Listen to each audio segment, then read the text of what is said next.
پاکستان کے فورن منسٹر اسحاق ڈار 2 دن کے دورے پر 23 اگست کو بنگلہ دیش گئے۔ 13 سال بعد کسی پاکستانی فورن منسٹر نے بنگلہ دیش کا دورہ کیا ہے۔ دورے کے بعد بنگلہ دیش کی وزارت خارجہ کے ایک اعلامیہ میں دعویٰ کیا گیا کہ ملاقات کے دوران 1971 میں پاکستان کی جانب سے قتل عام پر باقاعدہ معافی، اثاثوں کی تقسیم، 1970 میں سمندری طوفان کے متاثرین کے لیے مختص غیر ملکی امداد کی منتقلی کے معاملات پر بھی بات کی گئی اور 6 معاہدوں پر سائن کیے گئے۔ مشیر خارجہ توحید حسین سے ملاقات کے بعد اسحاق ڈار نے کہا کہ ان کی ملاقات شاندار رہی۔ اسحاق ڈار نے دورے کے دوران چیف ایڈوائزر محمد یونس، خالدہ ضیاء، جماعت اسلامی بنگلہ دیش کے عہدیداروں سے بھی ملاقات کی۔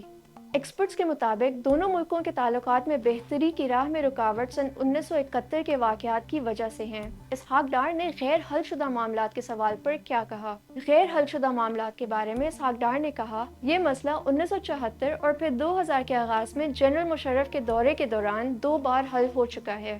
انہوں نے پورے پاکستان کی جانب سے پورے بنگلہ دیش کی قوم سے اس مسئلے کو حل کرنے کا اظہار کیا۔ اسحاق ڈار کا کہنا تھا کہ ہماری اسلامی تعلیمات، قرآن اور پیغمبر اسلام کی سنت کے مطابق ہمیں دل صاف رکھ کر آگے بڑھنا چاہیے۔ تجارت، تعلیم، میڈیا اور ثقافت میں تعاون کے لیے اس کے علاوہ میوچول کوآپریشن کے لیے 6 معاہدوں پر سائن کیے گئے۔ ان میں ڈپلومیٹک اور سرکاری پاسپورٹ ہولڈرز کے لیے ویزے کی شرط ختم کرنا، ٹریڈ اور تعلیمی تبادلے کے لیے مشترکہ ورکنگ گروپس اور M O Us, media cooperation, strategic studies میں کولیبوریشن اور کلچرل ایکسچینج جیسے پروگرام شامل ہیں۔ فورن آفس کے مطابق پاکستان بنگلہ دیش نالج کوریڈور سٹارٹ کر رہا ہے۔ اگلے 5 سالوں میں بنگلہ دیشی اسٹوڈنٹس کو پاکستان میں اعلیٰ تعلیم حاصل کرنے کے لیے 500 اسکالرشپس دیے جائیں گے۔